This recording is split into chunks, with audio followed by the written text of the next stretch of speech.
Master June sat cross-legged on the worn wooden floor of his mountain temple. Early morning light streamed through the paper windows, casting long shadows across the empty practice hall. At 73 years old, his daily routine remained, unchanged for decades: meditation at dawn, followed by the ancient movements of Son Mudo, the martial art practiced by Korean monks for over 1,000 years. His weathered hands rested on his knees as he breathed deeply. The temple was quiet. Except for the occasional call of birds from the forest outside, most of the younger monks were still asleep in their quarters, but June had always preferred these solitary morning hours. A soft electronic chime broke his concentration.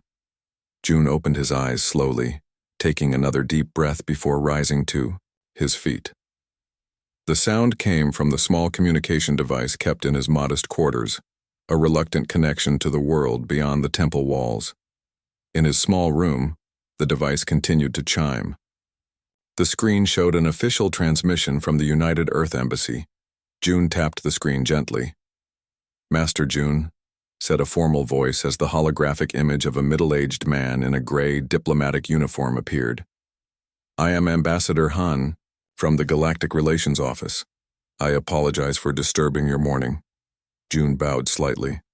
"No disturbance. How may I help you, Ambassador?"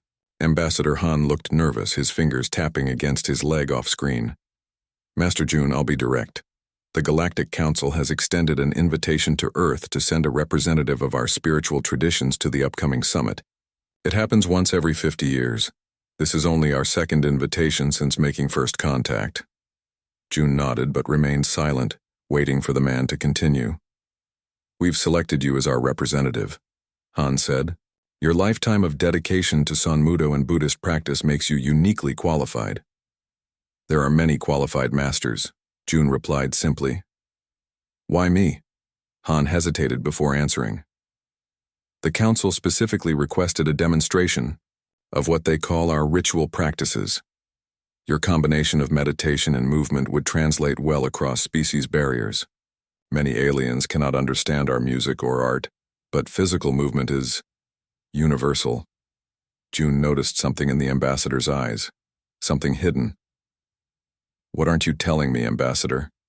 Han's formal demeanor cracked slightly. He glanced around as if checking who might be listening, then leaned closer to the camera.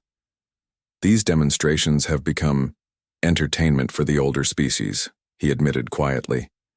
"They see Earth as very young, primitive, even though we've achieved faster than light travel. They invite newer worlds to display their cultural practices, then analyze them like scientists studying insects." "They mock us," June stated plainly. "Yes," Han sighed. "They do, but we need representation at the summit. Important trade agreements are negotiated there. Resource rights, technology exchanges. We cannot refuse their invitation without diplomatic consequences." June walked to the small window of his room and looked out at the mountain shrouded in morning mist. "So I am to be a curiosity, an example of human backwardness." "I wouldn't have chosen those words, but essentially yes," Han replied. "I'm sorry to ask this of you." June turned back to the screen. "Why not send someone younger? Someone who might better impress them with physical feats?" Ambassador Han shook his head. "The council values age. To them, 73 years is still childishly young. Many council species live for centuries. But they respect that you've dedicated your entire life to a single practice. That consistency means something to them." June remained silent for a long moment. The birds outside had begun their morning songs in earnest now. He had not left Earth in his entire life, had rarely even left the mountains. His practice had always been his universe. "When would I leave?" he finally asked. 3 days, Han replied, looking relieved. "My aide Soong will arrive tomorrow to help you prepare. The journey takes 2 weeks by diplomatic vessel." June nodded once. "I will be ready." After the communication ended, June returned to the practice hall. The sun had fully risen now, and a few younger monks had begun to gather for morning training. They bowed respectfully as he entered. "Master, is everything okay?" asked one young monk, noticing his troubled expression. "Yes, Jin. June replied, "but I will be leaving the temple for some time, a journey to represent our traditions." The young monks exchanged surprised glances. Master June had not left the temple for more than a day in over 15 years. As the monks began their morning practice, June watched them with new attention. The flowing movements of Sonmudo had been preserved here for generations, a perfect balance of mind and body, of breath and motion. To the Galactic Council, these sacred movements would be nothing but primitive dance, a curious relic of an undeveloped species. That evening, June sat alone in the temple archives, reading ancient scrolls about the first Sonmudo masters. Legends told of monks who could move so quickly they seemed to disappear, who could focus their energy to break stone with a touch. Most dismissed these as myths, exaggerations from a time before scientific understanding. June had never sought such abilities himself. For him, the practice had always been about harmony, about finding peace within. Now, for the first time in decades, he wondered what limits might be possible to break.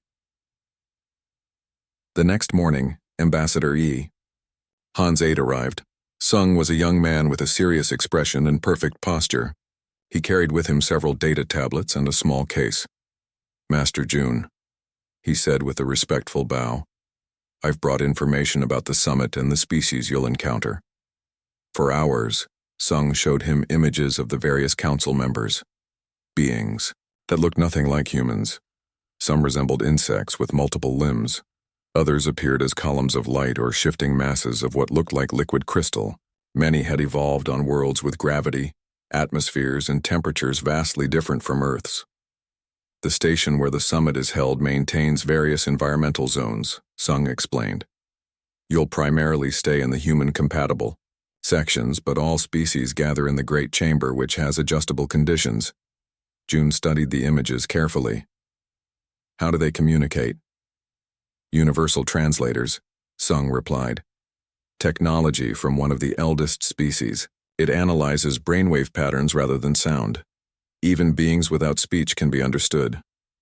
As the day progressed, June began to understand the true complexity of the galactic community Earth had joined just 70 years earlier. Humans were among the youngest members, barely considered adults in the cosmic society. On his final night at the temple, June meditated longer than usual. The stars visible through his window seemed different now, knowing what circled those distant points of light. "Be humble," his master had always taught him. "Empty your cup so it may be filled." June would travel to the stars with an empty cup, ready to learn. But he also carried with him something the galactic elite might not expect: the accumulated wisdom of thousands of years of human spiritual practice. 3 days later, as the diplomatic vessel broke Earth's atmosphere, June watched his home planet shrink to a blue marble against the blackness of space. He wore only his simple gray robes and carried a small bag containing his meditation beads and a single change of clothes. "Nervous?" Ambassador Han asked, joining him at the viewport. "No," June replied truthfully. "Curious." What neither of them knew was that this humble monk from Earth was about to change the Galactic Council forever. The diplomatic vessel emerged from faster-than-light travel with a gentle shudder. Master June opened his eyes, finishing the meditation that had occupied most of his journey. For 2 weeks, he had maintained his daily practice in the small cabin assigned to him, despite the strange sensation of artificial gravity and the constant hum of the ship's engines. "Master June," called Ambassador Han through the cabin's communication system, "please come to the observation deck. We're approaching the convergence." June made his way through the narrow corridors of the ship. The crew members he passed nodded, respectfully, already familiar with the quiet monk who moved with such careful precision. The observation deck was a wide room with transparent walls that curved overhead, offering a full view of space. Ambassador Han and his aide Sung stood near the center, looking out at something in the distance. "There it is," Han said as June joined them. "The convergence." June felt his breath catch. In the distance floated what looked like a city made of light. Countless spires and towers rose from a central base, some of them stretching for what must have been miles. The entire structure orbited between two stars, one blue, one orange, that cast the station in an otherworldly glow. "It's beautiful," June said simply. "It's the center of galactic politics," Han replied, "built by the combined efforts of the founding council races over 1,000 years ago. The station can house representatives from over 200 different species, each with their own environmental needs." Sung added, "The main structure is divided into 12 environmental zones. We'll be staying in Zone 3, which is set to Earth standard conditions." As their ship approached, June could see hundreds of other vessels docked at various points around the massive station. Some were sleek and streamlined like their own diplomatic craft. Others looked more like living creatures than ships with surfaces that pulsed and shifted. "The summit begins tomorrow," Han said. "Today is for arrivals and introductions. Remember, Master June, Earth is still proving itself worthy of Council membership. How you carry yourself matters." June nodded. "I understand." Their ship docked with a gentle thud. After passing through a series of airlocks and security checkpoints, they emerged into a vast arrival hall. June had never seen so many different beings in one place. Some walked on many legs, others floated just above the ground. Some had bodies that glowed from within, while others were wrapped in environmental suits that hid their true forms.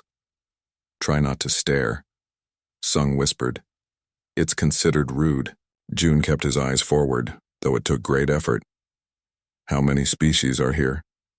"About 70 attend the summit," Han replied quietly. "The most important is the Council of 12, the oldest spacefaring civilizations.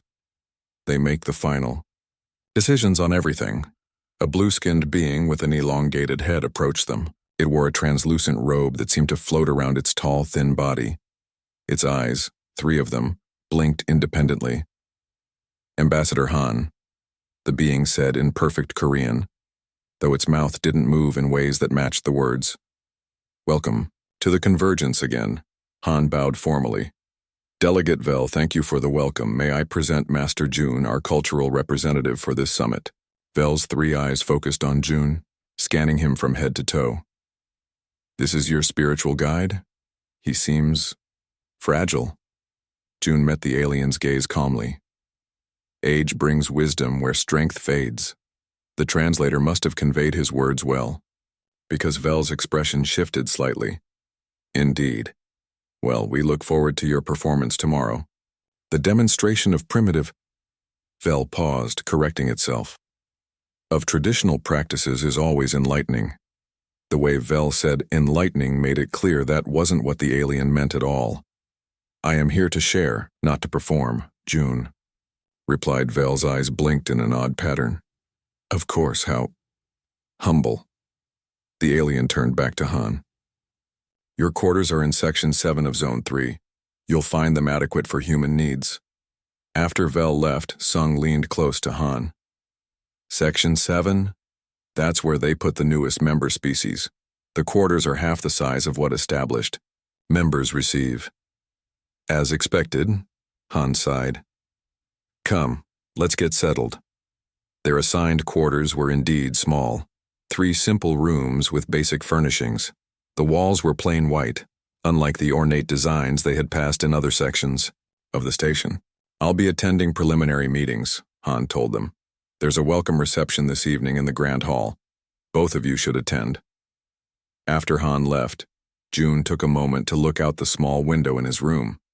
From here, he could see one of the stars that the station orbited, the blue one burning hot and bright against the blackness of space. "So far from home," he murmured. The reception that evening was held in a massive hall with a ceiling that seemed to disappear into darkness above. Beings of all shapes and sizes mingled, speaking in 100 different languages that the universal translator somehow made understandable to everyone. June stayed close to Sung, observing the interactions. He noticed that certain species clustered together, while others commanded space around them that no one entered without clear permission. "The hierarchy is obvious," June noted quietly. Sung nodded. "Species are ranked by how long they've been spacefaring. Humans are near the bottom. We only achieved faster-than-light travel 70 years ago. Some of these beings have been traveling between stars for thousands of years. A group of tall, insect-like beings with iridescent shells passed by, their multiple eyes glancing dismissively at the humans. I hear this summit includes demonstrations from 4 primitive worlds, one chittered to another. Yes, the ritual displays, another replied. Always amusing to see how younger species try to explain the universe before they discover science. June pretended not to hear, but Sung's face flushed with anger. How dare they? He started to whisper. Let them believe what they will, June interrupted gently. Truth needs no defense. As the evening continued, June noticed a being unlike the others, a shimmering column of light that other species seemed to treat with unusual deference. It moved slowly through the crowd, which parted respectfully as it passed. Who is that? June asked. Sung followed his gaze. That's the Observer, one of the oldest beings in the galaxy. They say it's been alive for over 7,000 years. It's watching us, June realized as the column of light seemed to pause in their direction. It watches everyone, Sung replied. That's why they call it the Observer. It rarely speaks, but when it does, even the council listens. Later that night, as June prepared for sleep, he heard Ambassador Han return to their quarters. The ambassador sounded tired as he spoke with Sung in the common area. How did the meetings go? Sung asked. As expected, Han replied. They barely acknowledge us. Tomorrow's demonstrations are the main event. They've scheduled Earth last after the other new species, so they can compare us to the others, Sung said bitterly. Yes, Han agreed. They've already written us off. Master June is expected to entertain them with his quaint human movements, nothing more. June lay on his bed staring at the unfamiliar ceiling. In his many decades of practice, he had never performed for anyone's amusement. Sonmudo was a discipline of mind and body, a path to understanding, not a show for others. Tomorrow, he would stand before beings who had traveled among stars for millennia. They would expect to see a primitive human, clinging to ancient traditions that science had long since made obsolete. June closed his eyes and began to control his breathing. 7 in, hold for 7, 7 out. The technique his master had taught him as a boy. Empty your cup, he whispered to himself, so that it may be filled. Tomorrow he would show them what a lifetime of discipline truly meant. Morning came to the convergence as the station rotated to face the blue star. Light flooded through the small window in June's quarters, waking him from a deep sleep. He had rested well despite the unfamiliar surroundings and the gravity that felt slightly stronger than Earth's. June rose and began his morning routine. He sat cross-legged on the floor, closed his eyes, and focused on his breathing. For 50 years he had started each day this way. Today would be no different. Even light years from home, a soft knock interrupted his meditation. Master June, called Sung through the door. It's time to prepare. The demonstrations begin in 2 hours. June opened his eyes. I am ready. In the common area, Ambassador Han waited, dressed in his formal diplomatic uniform with Earth's emblem on the chest. His face showed the strain of poor sleep. Master Yun, Han said with a slight bow. Today is important. The other new species have been preparing elaborate displays with music, technology, and multiple performers. We have only you. One is enough, June replied simply. Han looked as if he wanted to say more, but instead nodded. The Great Chamber has been prepared. Each species will have 17 minutes to present their cultural tradition. You are scheduled last. To make us look most primitive by comparison, Sung added bitterly. June smiled gently. Or to be remembered most clearly. They ate a simple meal together before making their way through the station's curved corridors toward the Great Chamber. As they walked, they passed other species also heading to the event. Some traveled in large groups carrying strange instruments or wearing elaborate costumes. The Great Chamber itself was enormous, a perfect circle with tiered seating rising steeply from a central platform. The highest seats belonged to the Council. Of 12, the oldest spacefaring civilizations. Below them sat representatives from established member worlds, and at the bottom, closest to the platform, were the newest species to join galactic society. "Why are the newest members seated closest to the platform?" June asked. "So the council can look down on them," Han explained quietly. "Position matters here. Height equals status." They took their assigned seats near the front. From here, June could see the perfectly flat black platform where he would soon stand. It looked like polished stone but seemed to absorb light rather than reflect it. The chamber filled quickly. Hundreds of beings from dozens of worlds took their places according to their status. The air hummed with conversation in countless languages, all made understandable by the translators everyone wore. Then, silence fell as the Council of 12 entered from a high doorway. They moved to their elevated seats with deliberate slowness. Last to enter was the Observer, the column of light June had seen at the reception. It took the central seat in the highest tier. A blue-skinned being, Delegate Vel, stepped forward to a hovering platform that lifted him above the crowd. "Welcome to the cultural exchange of the 57th Galactic Summit," Vel announced, his voice carrying throughout the chamber. "Today our newest member species will share with us their traditional practices, that we might better understand the diverse paths of development across our galaxy." June noticed the subtle smiles and knowing glances exchanged among the older species. This was not a cultural exchange. It was entertainment, a chance to feel superior to the newcomers. The first presentation came from a species with 6 limbs and iridescent exoskeletons. 20 of them entered the platform together and began a complex series of movements, while emitting musical tones from vibrating plates on their bodies. "Impressive coordination," Han whispered. "They evolved from hive species." Next came representatives from a water world, beings that floated in personal bubbles of liquid. They manipulated the water around them into shapes and patterns that told the story of their evolution. "They're using sonic manipulation to control the water molecules," Sung explained. Advanced technology disguised as tradition. Each presentation grew more elaborate than the last. One species created holographic displays that interacted with their dancers. Another demonstrated control over magnetic fields, lifting metal objects in complex patterns without touching them. With each performance, June noticed the council members becoming less impressed. They had seen it all before. Technology dressed as tradition, science pretending to be spiritual. Finally, it was Earth's turn. "Our final presentation comes from humanity," Vel announced with barely concealed condescension. "One of our newest member species, having achieved faster than light travel mere decades ago. They will demonstrate a practice they call Sonmudo, a ritual movement discipline from their Korean peninsula region." Ambassador Han stood and addressed the chamber with formal dignity. "From Earth, we present Master June, practitioner of Sonmudo, an ancient discipline of focused movement and mental cultivation practiced by Korean monk warriors for over 1,000 years.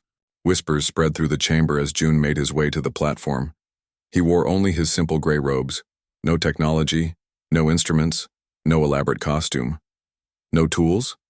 one council member remarked loudly enough to be heard. "How primitive." "My scanning system is analyzing his movements already," another said. "Predictable patterns based on the human muscular system." June took his position at the center of the platform. He closed his eyes, taking no notice of the whispers and laughter. For a moment, he stood perfectly still, focusing on his breath, finding his center. Then he began.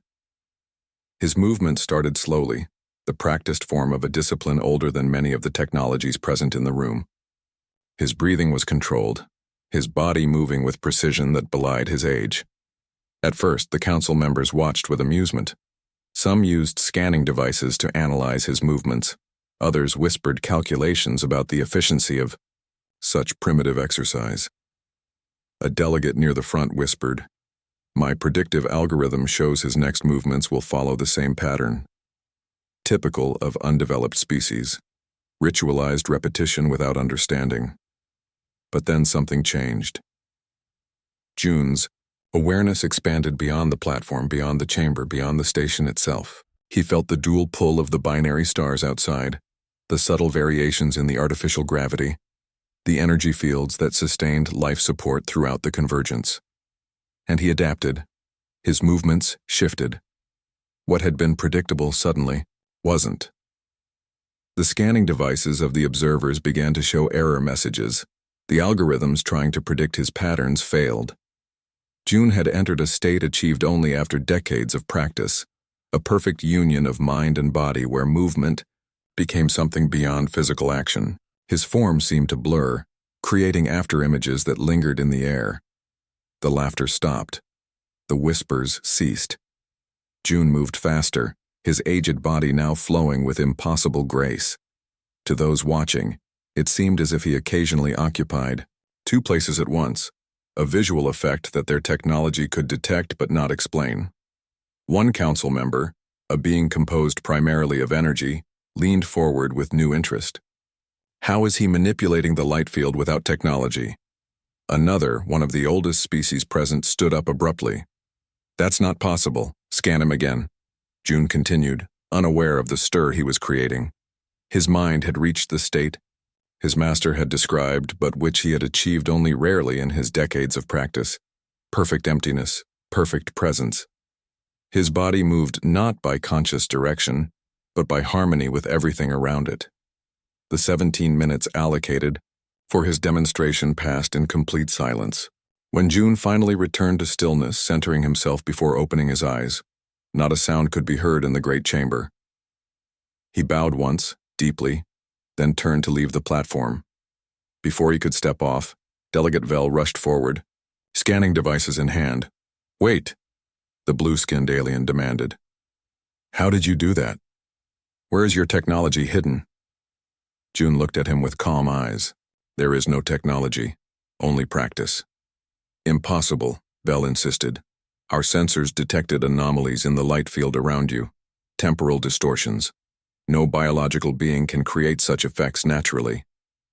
"I did not create them," June replied. "I merely moved in harmony with what already exists." The great chamber erupted in debate. Some council members demanded immediate scientific analysis of the human. Others insisted he must be concealing advanced technology somewhere in his simple robes. Ambassador Han watched with wide eyes, unable to believe what was happening. Sung leaned toward him and whispered, "What did he do? I've never seen Sun Mudo like that before." Han shook his head slowly. "Neither have I. Neither has anyone." As the debate raged around him, June stood calmly at the edge of the platform, his hands folded within his sleeves, waiting with the patience of a man who had spent a lifetime learning to be still. The chaos in the great chamber continued to grow. Council members argued loudly with each other while scientific advisors huddled over their devices, trying to make sense of the data they had collected during June's demonstration. Ambassador Han stepped onto the platform beside June, placing a protective hand on the old monk's shoulder.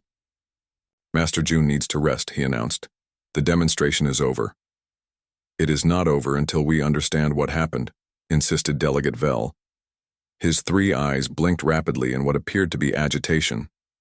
"No one leaves until we have answers." The crowd grew louder. Some demanded that June be examined by their scientists. Others wanted him to repeat his demonstration under stricter monitoring. Then a wave of silence spread across the chamber. The observer, the being of light who rarely spoke during proceedings, was descending from the highest tier. Its glowing form moved slowly through the air, coming to rest on the black platform. Everyone, even the oldest council members, fell quiet. The observer had not left its seat during a summit in living memory. When it spoke, its voice resonated, without sound, somehow understood by all present without the need for translators. "I have existed for 7 of your millennia," the observer announced. "I have witnessed the rise and fall of civilizations across our galaxy, and I recognize what we have seen today." The observer turned its luminous form toward June.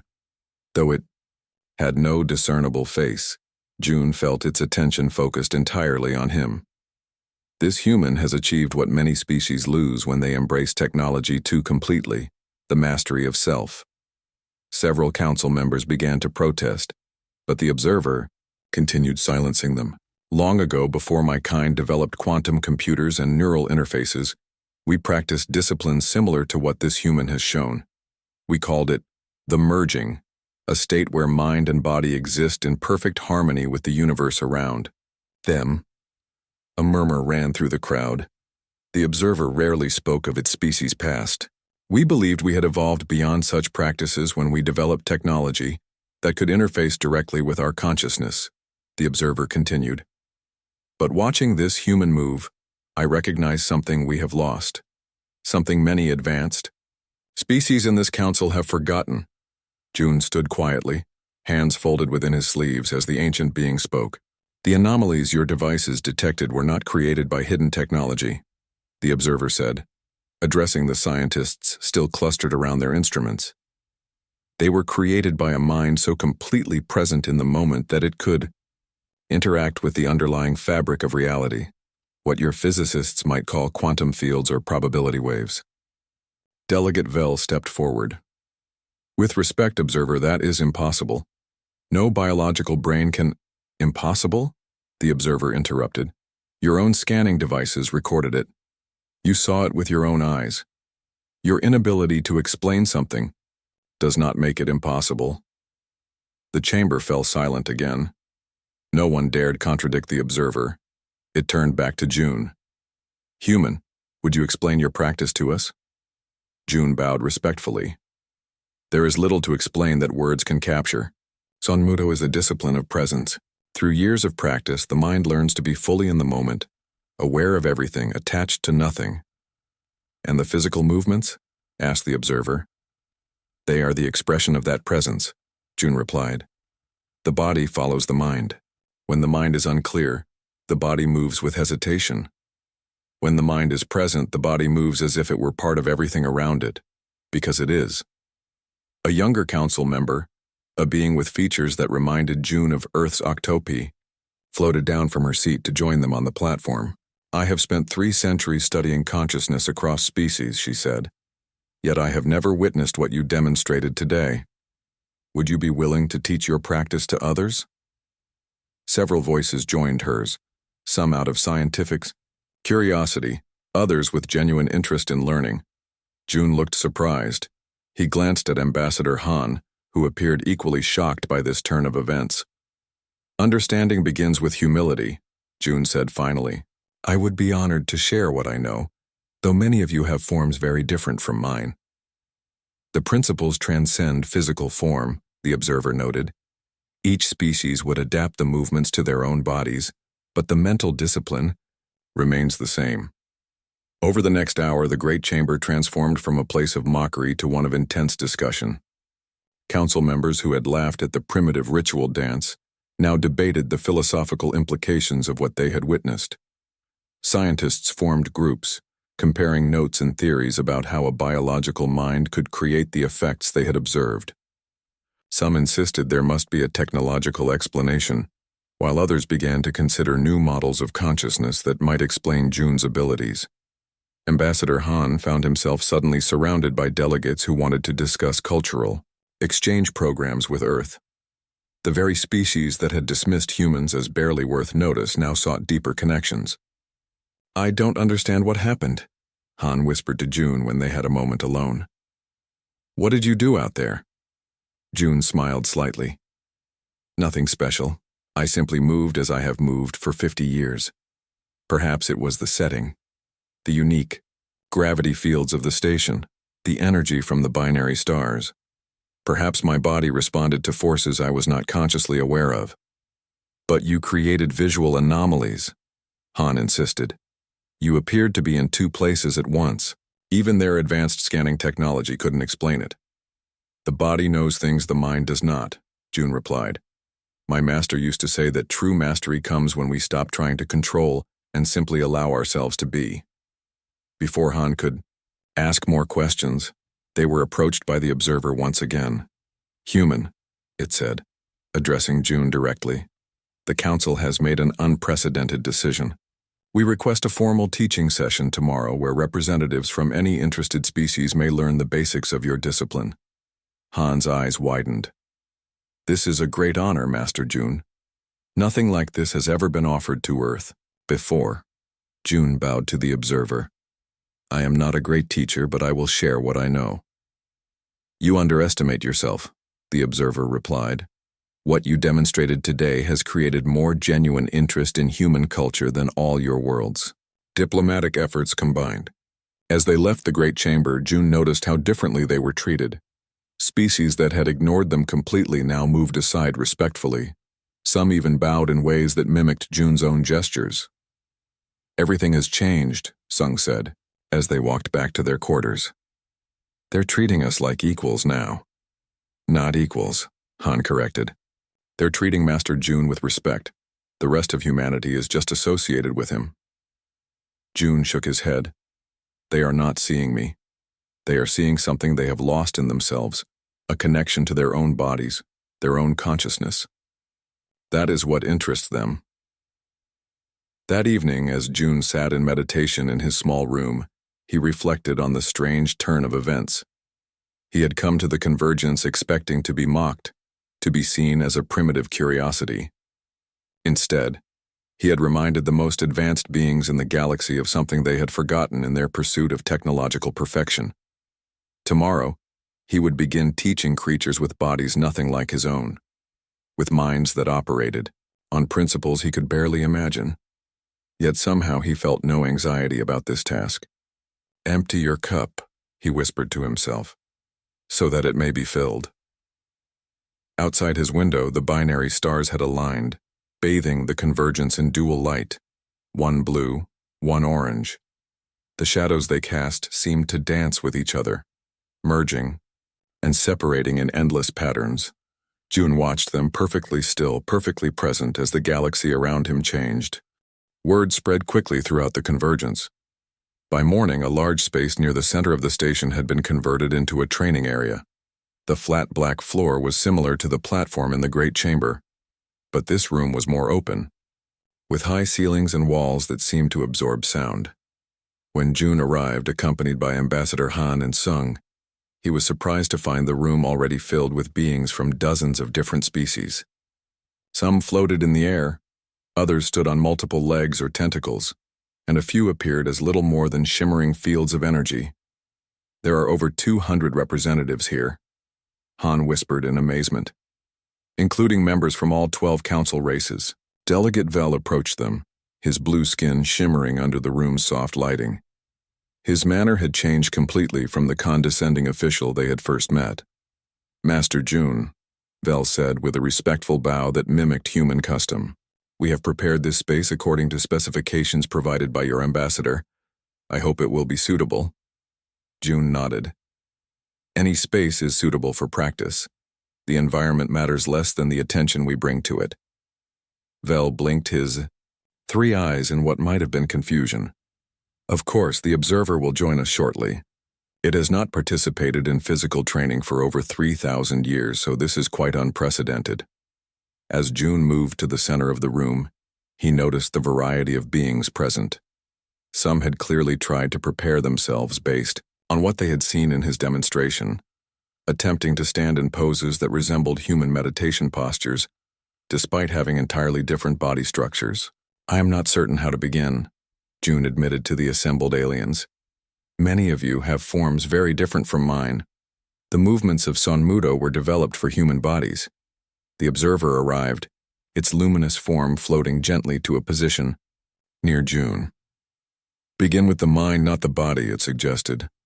The principles are universal, even if the expressions differ. June nodded and closed his eyes briefly, centering himself. When he opened them, he spoke in a clear, calm voice. Sonmudo begins with awareness, he said. Before any movement, we must first be fully present. Feel your body, whatever form it takes. Feel the ground beneath you, the air around you, the gravity pulling you. He demonstrated a simple standing posture, feet shoulder-width apart, knees slightly bent, hands relaxed at his sides. For humans, this is a neutral position. Find what feels balanced for your form. Around the room, beings adjusted themselves. Some had to interpret his instructions creatively. Creatures with tentacles spread them evenly, Floating beings adjusted their position relative to the floor, and energy beings concentrated their patterns. Now focus on your breath, June continued, or whatever process sustains your life, the rhythm of your existence. For the next hour, June led them through the most basic elements of Son Mudo. He emphasized awareness, balance, and intention rather than specific movements.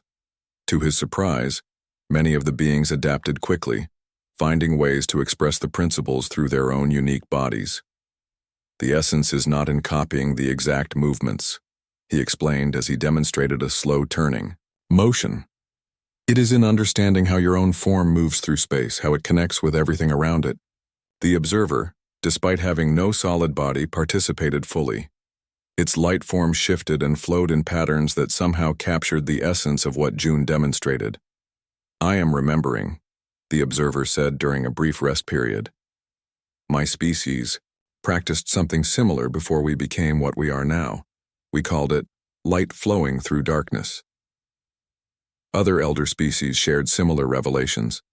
Many discovered that their own evolutionary histories included practices remarkably similar to what June taught, disciplines that had been abandoned as technology advanced. We thought these were primitive attempts to understand the universe, said one council member, a crystalline being that refracted light in beautiful patterns as it moved. We never considered they might be valuable in themselves. Days passed and the training sessions continued. What had been planned as a single demonstration became a regular part of the summit. Species that had never before found common ground gathered daily to practice together. Ambassador Han could hardly believe the change. In diplomatic meetings, Earth representatives were suddenly listened to with respect. Trade agreements that had been stalled for years moved forward. Technological exchanges that had been denied were now offered freely. They're calling it the June Protocol, Han told the monk one evening as they returned to their quarters. The council has formally adopted a new approach to cultural exchange. No species will ever again be invited to demonstrate their practices for entertainment. Instead, all member civilizations will participate in mutual exchanges of wisdom. June nodded thoughtfully. A good change. Good? Sung laughed. It's revolutionary. Earth's standing in the galactic community has improved more in 1 week than in 70 years of diplomacy. Not because of me, June said. Because they were ready to remember something they had forgotten. I was simply the reminder. On the final day of the summit, the observer requested a private meeting with June. They met in a small chamber with a view of the binary stars. Your time here has ended a dangerous trend in our galactic society, the observer said. For too long, we have equated technological advancement with superiority. We judged younger species as primitive because they had not discovered what we had. A natural tendency, June replied. Humans often make the same mistake. But you have shown us that evolution is not always forward, the observer continued. Sometimes in gaining new abilities, we lose valuable wisdom. The oldest species in Ig, this council had forgotten the connection between consciousness and physical existence. We abandoned our bodies for technology, never realizing what we sacrificed. The observer's light form shifted, becoming more focused. The council has a request. Would Earth consider establishing a permanent exchange program? We would send our scholars to learn from your spiritual practitioners, and in return, share knowledge we have previously withheld. When it was time for June to return to Earth, the docking bay was filled with representatives from dozens of species. Many bowed to him in the human manner. Some presented gifts, artifacts from their world's technology, artwork. Delegate Vel approached him with an uncharacteristic gesture of respect, a deep bow. We called it a ritual dance, Vel admitted. But what you showed us was a mirror to our own arrogance. No one is laughing now. June smiled. The greatest journey is not among the stars, but within ourselves. Perhaps that is humanity's gift to the galaxy, not our technology, but our persistent search for meaning.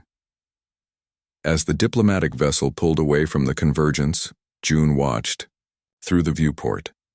Several council members were visible in the observation deck, their bodies attempting the beginning stance of Son Mudo. Different physiologies united in a human practice older than their sophisticated technologies. Ambassador, Han joined him, shaking his head in disbelief. They invited you as entertainment and ended up as your students.